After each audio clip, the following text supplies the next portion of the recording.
Vamos a la palabra, queridos hermanos. Esta vez la he titulado Muertos al pecado. Y quiero invitarte a buscar en el libro de Romanos, en el capítulo 6, del verso 1 al verso 14. Ahí vamos a trabajar esta palabra en este día domingo. Así que yo te quiero animar, ¿sabe? A tomar notas, a tener tu Biblia en la mano para que podamos iniciar este viaje a través de la Escritura. Romanos capítulo 6, versos del 1 al 14. Dice así la Escritura y lo voy a leer en la versión de la NBI. Dice, ¿qué concluiremos? ¿Vamos a persistir en el pecado para que la gracia abunde? De ninguna manera. Nosotros que hemos muerto al pecado, ¿cómo podemos seguir viviendo en él? ¿Acaso no saben ustedes que todos los que fuimos bautizados para unirnos con Cristo Jesús, en realidad fuimos bautizados para participar en su muerte? Por tanto, mediante el bautismo fuimos sepultados con él en su muerte, a fin de que, así como Cristo resucitó por el poder del Padre, también nosotros llevemos una vida nueva. En efecto, si hemos estado unidos con él en su muerte, sin duda también estaremos unidos con él en su resurrección. Sabemos que nuestra vieja naturaleza fue crucificada con él para que nuestro cuerpo pecaminoso perdiera su poder, de modo que ya no siguiéramos siendo esclavos del pecado. Ahora bien, si hemos muerto con Cristo, confiamos que también viviremos con él. Pues sabemos que Cristo, por haber sido levantado de entre los muertos, ya no puede volver a morir. La muerte ya no tenía dominio sobre él. De la misma manera, también ustedes considérense muertos al pecado, pero vivos para Dios en Cristo Jesús. Por lo tanto, no permitan ustedes que el pecado reine en su cuerpo mortal, ni obedezcan a sus malos deseos. No ofrezcan los miembros de su cuerpo al pecado como instrumentos de justicia. Al contrario, ofrezcan más bien a Dios como quienes han vuelto de la muerte a la vida, presentando los miembros de su cuerpo como instrumentos de justicia. Así el pecado no tendrá dominio sobre ustedes, porque ya no están bajo la ley, sino bajo la gracia. Dos grandes investigadores le han aplicado a Romanos dos adjetivos muy iluminadores. El primero dijo, uno de ellos lo llamó a Romanos testamentaria. Y lo llamó de esta forma porque es como que si Pablo hubiera escrito en Romanos su última voluntad y testamento. Como si hubiera destilado en su carta la esencia de lo que él creía y predicaba. Roma era la ciudad más grande del mundo conocido en ese entonces, la capital del imperio más grande que se había conocido. Por eso, al escribir a la iglesia de tal ciudad, era comprensible que pusiera toda su esencia, todo su corazón, todo su pensamiento teológico y toda su fe en escribir esta carta a los romanos. El otro investigador llamó a Romanos una carta profiláctica.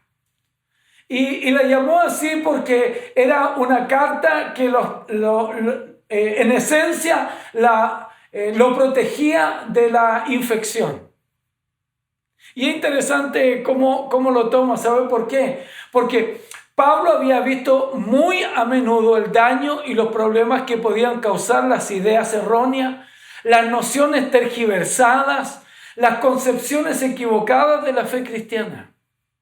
Por lo tanto, para él, todo el contenido de Romano le resultaba como un antídoto profiláctico para que no prosperara ninguna doctrina y ningún pensamiento errado acerca de la Escritura en relación a la fe en Cristo. Como consecuencia, quería enviarle a la iglesia de la ciudad más grande del mundo, una carta que edificara su fe de tal manera que si le llegaba a una infección espiritual o una corriente doctrinal falsa, ideológica, tuvieran en la verdad de la palabra, en la doctrina de la fe, una defensa poderosa y efectiva. Por lo tanto, más que una carta, yo creo que con los romanos, en la carta a los romanos, en realidad es un compendio teológico. Tiene muchísima sustancia. Y la verdad es que yo me arriesgo con predicar de Romanos, porque tiene mucha sustancia, porque tiene mucho conocimiento y porque el pensamiento teológico del cristianismo en gran medida está aquí en la carta a los romanos. Así que pongan mucha atención y trataremos de hacerlo lo mejor posible. Para poder trabajar en la sección propuesta, debemos trabajar en el capítulo anterior. El capítulo 5, Pablo nos ha asegurado que en virtud de nuestra nueva relación con Dios, seremos salvos de la ira en el día del juicio. Y esto lo dice en el verso 8 y 9, mas Dios muestra su amor para con nosotros en que siendo aún pecadores, Cristo murió por nosotros, pues mucho más estando ya justificados en su sangre, por él seremos salvos de la ira venidera. Puesto que estamos en Cristo, podemos tener la confianza de la vida eterna que Él ha generado para nosotros. Porque Él no solo nos ha liberado del castigo del pecado, sino también del poder del pecado. Y déjeme decírselo, esto repetido, porque necesitamos nosotros situarnos correctamente en esta posición. Porque Él no solo nos ha liberado del castigo del pecado, sino también del poder del pecado. Si lo podemos mirar desde el punto de vista teológico, actúan aquí la doctrina de la justificación, que es la declaración de justicia de parte de Cristo el Señor, y la doctrina de la santificación, que es el proceso por el cual Dios va transformando la vida del creyente para parecernos más a Jesús. Déjeme ahondar un poco en esto. Ya lo he hecho en algunas predicaciones anteriores. En la justificación Dios imputa. Imputar tiene que ver con atribuir responsabilidad a la justicia de Cristo ganada en la cruz. Mientras que en la santificación el Espíritu Santo infunde gracia y capacidad, ¿para qué? Para el ejercicio de ella. ¿Ya? Entonces, el abordaje del capítulo 6 lo encontramos en este capítulo 5, en este verso 5 del capítulo 5 en la parte B, donde dice, mas cuando el pecado abundó, sobreabundó también la gracia. Este verso, esta parte de este verso, lo que hace es introducir, es ampliar, permitir que el capítulo 6 amplíe este concepto de que más cuando el pecado abundó, también abundó la gracia. Entonces, el capítulo 6 introduce el tema de la santidad.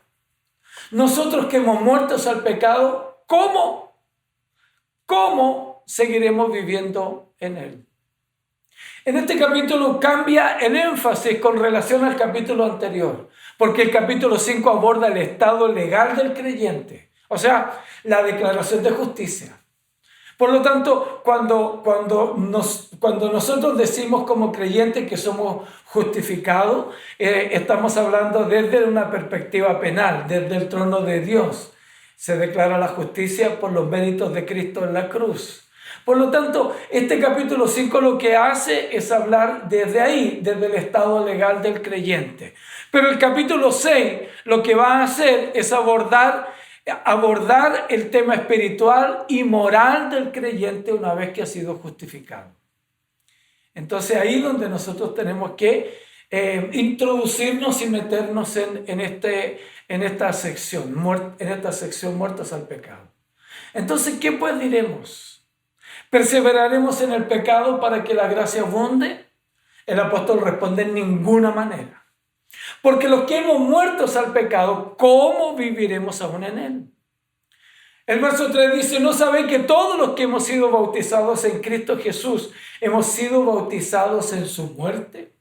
Porque somos sepultados juntamente con él para muerte por el bautismo, a fin de que como Cristo resucitó de los muertos por la gloria del Padre, así también nosotros andemos en vida nueva. ¿En qué andemos? En vida nueva. El verso 5 dice, porque si fuimos plantados juntamente con él en la semejanza de su muerte, así también lo seremos en la resurrección de Cristo, ¿no? Entonces, ayudemos a este diálogo que a veces nos parece poco familiar y a veces nos parece muy técnico. Y déjeme ayudar a este diálogo de esta forma. Podemos reconstruir este diálogo de la siguiente manera. Pareciera que el apóstol Pablo tuviera un objetor, o sea, alguien que le está discutiendo lo que él está diciendo. Entonces podríamos decir, el objetor diría, acaba de decir Pablo que la gracia de Dios es suficientemente grande para perdonar cualquier pecado. ¿Te escuché decir eso? Entonces Pablo podría decir, sí, y lo mantengo. Eso dije. El objetor podría decir, ¿estás diciendo que la gracia de Dios es la cosa más maravillosa del mundo? Y Pablo, el apóstol, podría decir, sí, eso dije. En efecto, eso dije. Entonces el objetor pudiera decir, pues sigamos entonces pecando. Cuanto más pecamos, más abunda la gracia. El pecado no importa, total, Dios va a perdonar de toda manera. El pecado es excelente. ¿Sabe por qué, Pablo? Porque le da la oportunidad para que nosotros pudiéramos conocer de la gracia. Qué conveniente diálogo, ¿no? Qué conveniente diálogo para aquel que esté interesado o aquel que no esté interesado en obedecer a Dios. Entonces, la respuesta de Pablo es categórica, la respuesta de Pablo es potente, la respuesta de Pablo tiene que ver con la defensa, ¿no? Con el carácter. Entonces la respuesta, dice él, de ninguna manera. De ninguna manera. Entonces, la respuesta de ninguna manera literalmente dice que perezca tal pensamiento o que no se te ocurra pensar tal cosa.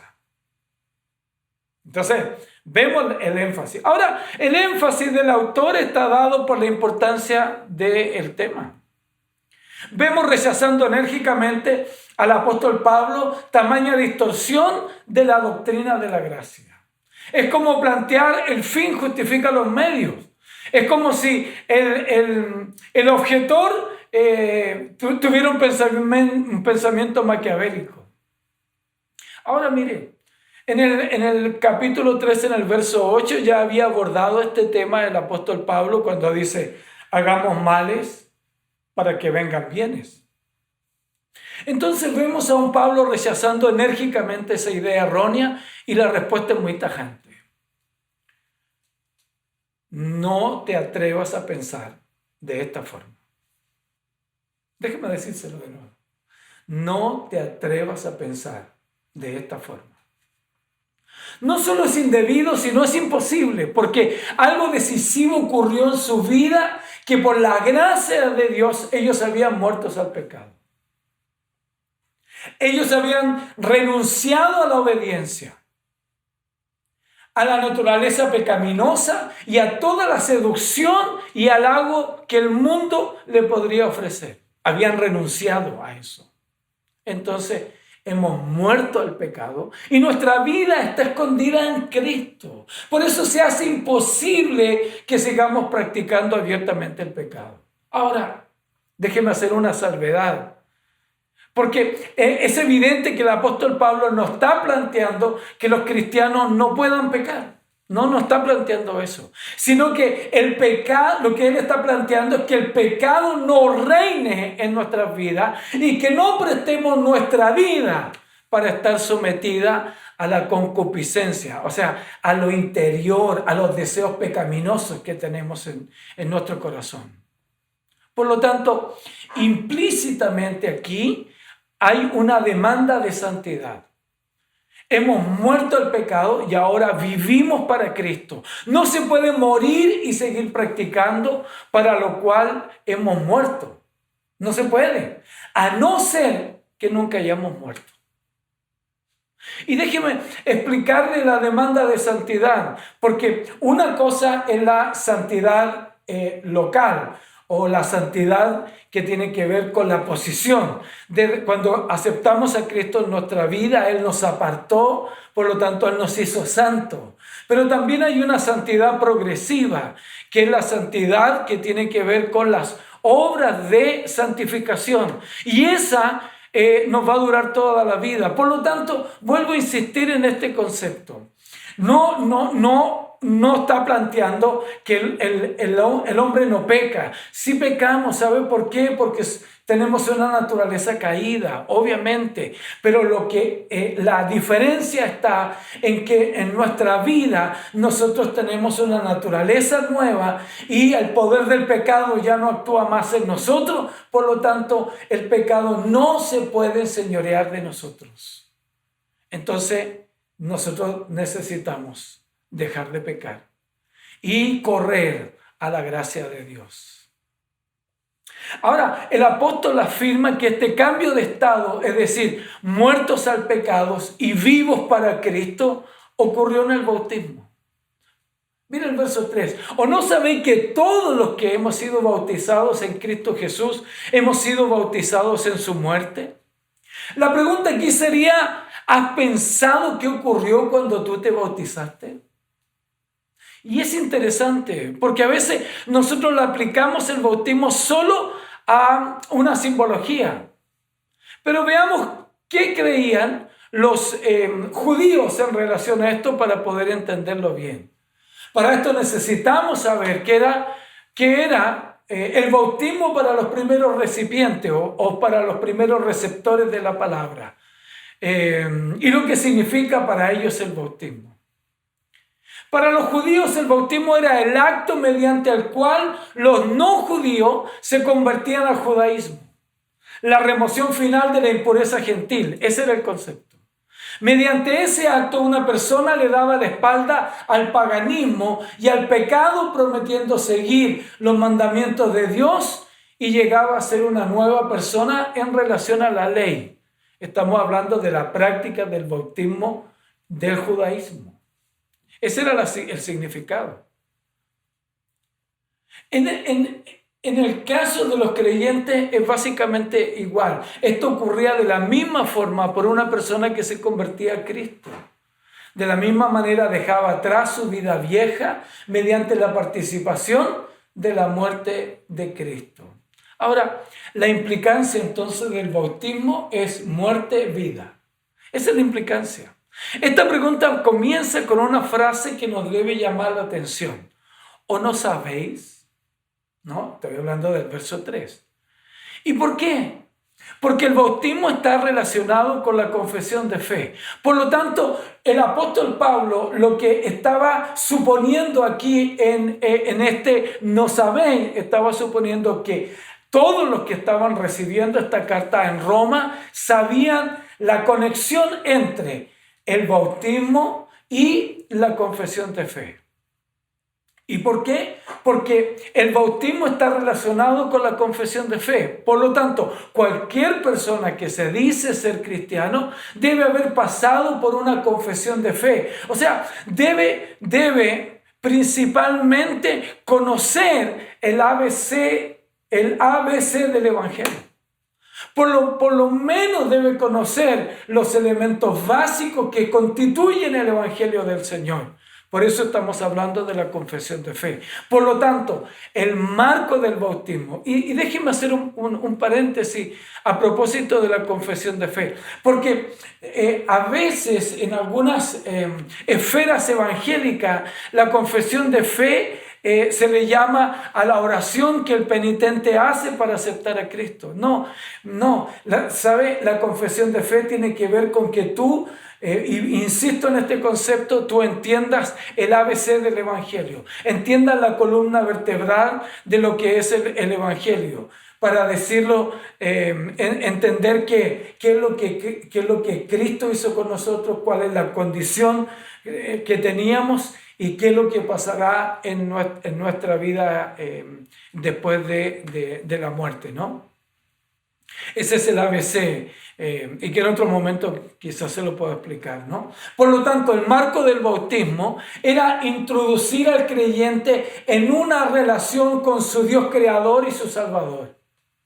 El bautismo pone al creyente en una relación con Cristo.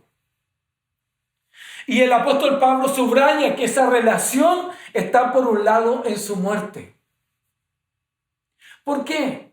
La muerte nos hace entender que a través de ella es removida nuestra culpa en relación al pecado y nos da la posibilidad de recibir poder a través del Espíritu Santo para luchar en contra del pecado y vencerlo por su gracia. Recuerde usted, por favor, recuerde que la muerte y resurrección de Jesús, una de las cosas que hizo, que son múltiples, ¿no? Pero una de las cosas que hace es vencer la muerte. Por lo tanto, cuando el apóstol Pablo está citando que el bautismo de alguna manera tiene relación con la muerte de Jesús, está hablando aquí de eso, de que al morir Cristo, Él muere simbólicamente para toda la humanidad, muertos al pecado, y Él renace a una esperanza distinta para nosotros, ¿no? Y en ese contexto es que cita el bautismo para decir, en esta muerte y resurrección de Cristo nosotros somos bautizados. Por eso es interesante entenderlo de esa forma, porque el triunfo de Cristo en la cruz fue sobre la muerte. Fue sobre la muerte. Y el contexto del apóstol Pablo en este capítulo 6 es cómo estamos muertos a nuestra antigua manera de vivir y cómo renacemos a una nueva vida. Entonces, este énfasis del apóstol Pablo nos da a entender la urgencia de luchar en contra del antinomianismo. ¿Sabe lo que es el antinomianismo? Son los que afirman que se puede tener una relación con Dios sin obedecerle. Así que grábese este término, el antinomianismo. Y sabe, muchas veces, y espérenme, porque muchas veces nosotros encontramos gente dentro de las iglesias antinomianistas. Y quizá nunca entendieron el término, pero la actitud y la forma en la que plantean su vida cristiana los hace ser personas ligadas al antinomianismo. O sea, pueden oír la palabra, pueden orar, pueden incluso leer la escritura, pueden estar en la iglesia inserto, pero no estar dispuesto a obedecer a la palabra. Bueno, es lo que está planteando, ¿sabe? El principio de este capítulo 6. ¿Perseveraremos en el pecado para que la gracia abunde? O sea, no interesa la obediencia a la escritura. Solo interesa la experiencia, ¿no? Para que abunde la gracia, ¿no? Ahora, por esa razón es que el apóstol Pablo es tan vehemente en ir en contra de esta herejía. La destrucción de esta herejía era prioridad para el apóstol. La enseñanza del texto es que el creyente ha sido colocado en Cristo e identificado con su muerte. Con su muerte. El tema central aquí es que el creyente ha sido unido vitalmente con Cristo por la fe en su muerte y por la intervención del Espíritu Santo. Entonces, no podemos tener dos vidas, no podemos tener dos discursos, no podemos tener dos formas de mirar a Cristo, no podemos haber muerto al pecado y aún vivir en él. La demanda de la santidad y la obediencia es vital en este capítulo 6. Por lo tanto, tenemos que nosotros entrar en esta profunda convicción de que no podemos seguir viviendo bajo pecado. ¿Y sabe la razón? La razón la encontramos en el verso 4 y 5, porque somos sepultados juntamente con Él para muerte por el bautismo, ¿a fin de qué? ¿A fin de qué? como Cristo resucitó de los muertos por la gloria del Padre, así también nosotros andemos en vida nueva. Entonces, Él le da la razón. Nos da la razón, nos da el fin por qué tenemos que ser bautizados en su muerte. La relación entre el versículo 3 y el versículo 4 y 5 está dado por la expresión "por qué", ¿no?, que acabamos de leer. Le da continuidad al contexto, por lo que cuando plantea sobre la resurrección, el apóstol Pablo no está hablando de la glorificación futura. No, o sea, en otras palabras, él no se refiere a esta resurrección que experimentaremos cuando el Señor venga por su iglesia. No está hablando de eso. No está hablando de esa resurrección. El apóstol Pablo no está hablando de esa glorificación futura, sino está hablando que la resurrección es el nuevo nacimiento que da el haber muerto a la pasada manera de vivir y le da paso a una nueva vida. Por lo que esta sección nos entrega en su profundidad que hemos muerto al pecado. Queridos, hemos muerto al pecado, a nuestra antigua vida, tomando como referencia lo que ocurrió en el bautismo, pero también hemos renacido. Queridos hermanos, hemos renacido a una nueva vida por la gracia de Dios en su equivalencia con la resurrección de Cristo. La exhortación es hacer una línea divisoria en el antes y después de nuestra experiencia de conversión. Ahora, los beneficios de la muerte los vemos en el verso 6 y 7. Sabiendo esto, que nuestro viejo hombre fue crucificado juntamente con él para que el cuerpo del pecado sea destruido, a fin de que no sirvamos más al pecado, porque el que ha muerto ha sido justificado del pecado. El apóstol Pablo amplía lo que venía desarrollando en los versos 3 al 5. En relación a la muerte, él introduce un término que no se había usado antes, que es el viejo hombre.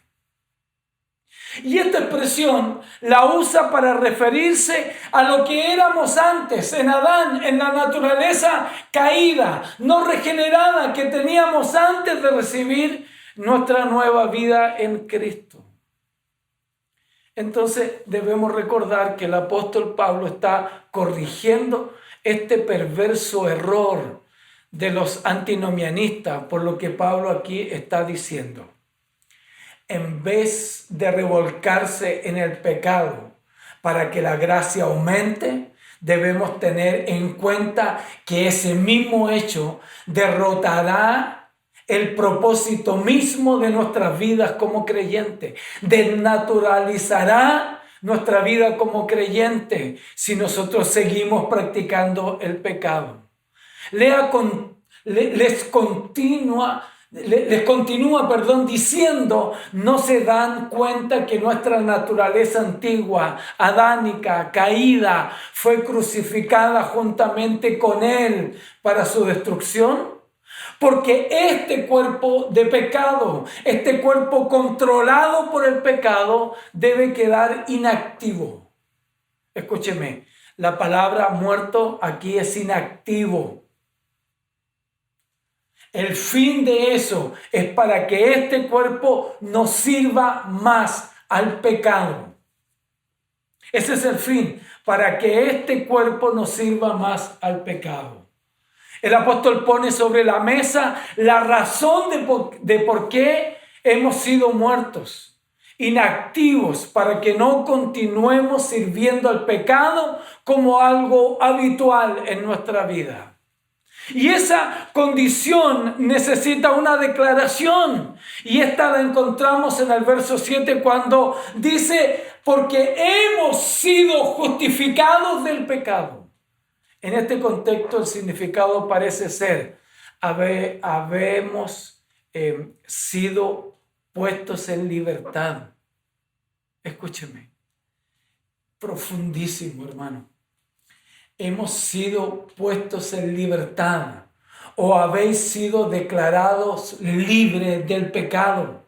Dios declara que quien ha puesto su fe en Cristo ha sido permanentemente, o sea, por siempre ha sido liberado del poder del pecado. Qué tremendo, queridos hermanos. Qué obra de Dios en nuestra vida. Yo creo que necesitamos en este momento detenernos y tomar una decisión. A la luz de esta verdad, hermanos míos, necesitamos detenernos y tomar una decisión. Y yo te quiero invitar a cerrar tus ojos. Ahí, ¿dónde estás? Es tuyo, es íntimo. Cierra tus ojos y toma esta decisión. Hermano, deja de pecar. Porque tu cuerpo ya no sirve más al pecado. Deja de pecar.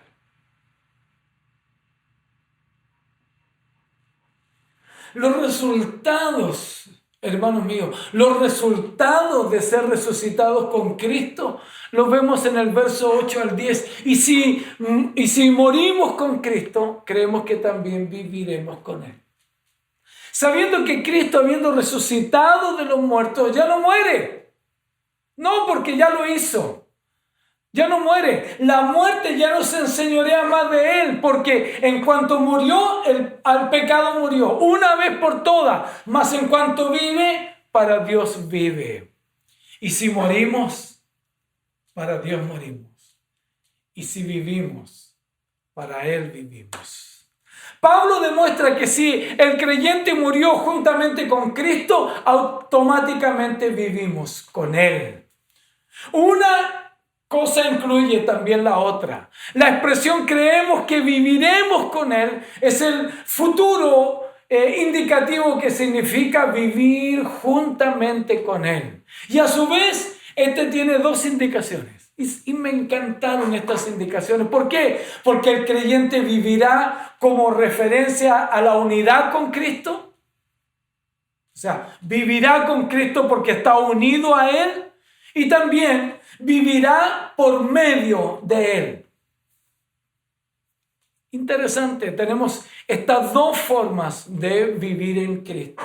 El tema de la resurrección de Cristo es central en el mensaje de Pablo, haciendo énfasis en Él ya no muere, subrayando que Cristo murió una vez y para siempre, y la muerte ya no actúa sobre Él como autoridad. Entonces, el pecado siempre ha actuado como amo en la naturaleza caída del hombre. Déjenme repetir esto. El pecado siempre ha actuado como amo en la naturaleza caída del hombre. Se ha enseñoreado de él. Pero Cristo, como sustituto del pecador, tuvo que padecer la muerte. Él murió una sola vez y resucitó triunfante de entre los muertos, de modo que la muerte no tendrá jamás autoridad sobre él. No solo pagó el rescate por nosotros, sino hizo posible que el creyente no tenga que vivir bajo el dominio de la naturaleza pecaminosa. Y escúchenme para aclarar esto, tenemos naturaleza caída, pero ha perdido su poder por la gracia de Dios en nosotros. La muerte y la resurrección de Cristo ha hecho posible que el creyente pueda vivir para la gloria de Dios. ¿Para qué? Para la gloria de Dios. Entonces, la exhortación práctica del apóstol Pablo pudiera decirnos: les expliqué lo del pecado, que ya no se enseñorea más de nosotros gracias a la muerte y resurrección de Cristo. Entonces, y aquí viene la exhortación, por eso me detuve en entonces. ¿Qué dice?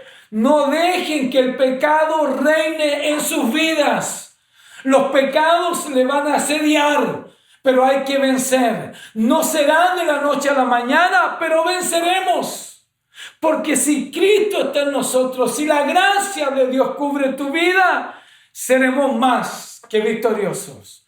Pero si este proceso Pero si este proceso demanda una determinación en nuestra vida, este proceso te obliga, querido hermano, te demanda, como digo, a una decisión.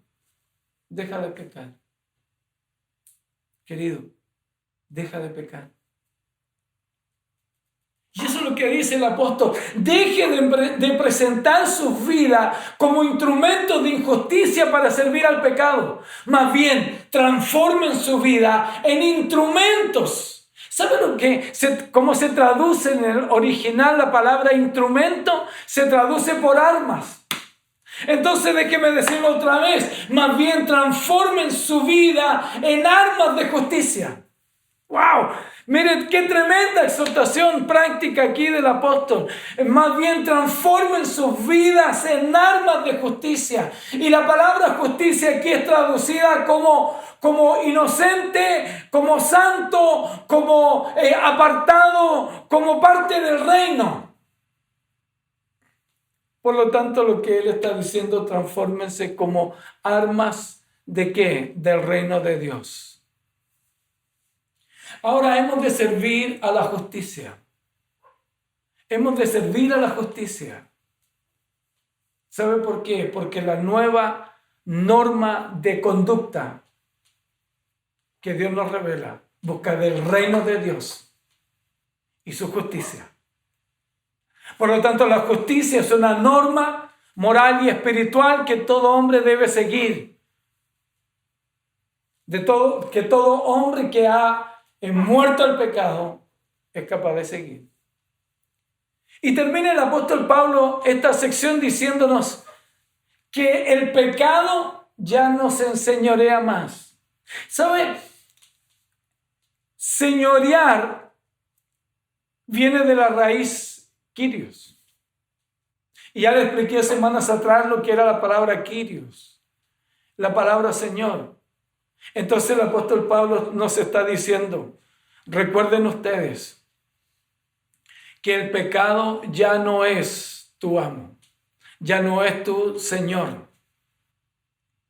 Entonces Pablo subraya que nuestra libertad del poder del pecado es un estado constante que podemos disfrutar eternamente porque ya no estamos bajo la ley sino bajo la gracia. Escúcheme, no podemos usar la gracia en ocasión del pecado, no podemos.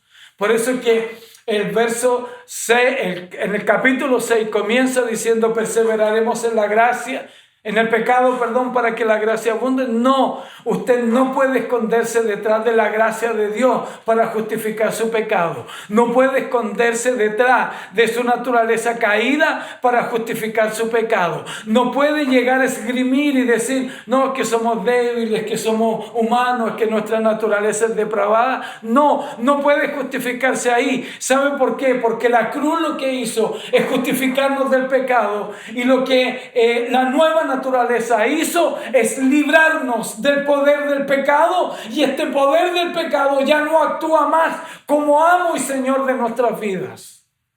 Por lo tanto, la demanda del Señor en nuestro corazón es vivir en santidad. Es vivir guardando nuestro corazón a Él y permitirnos que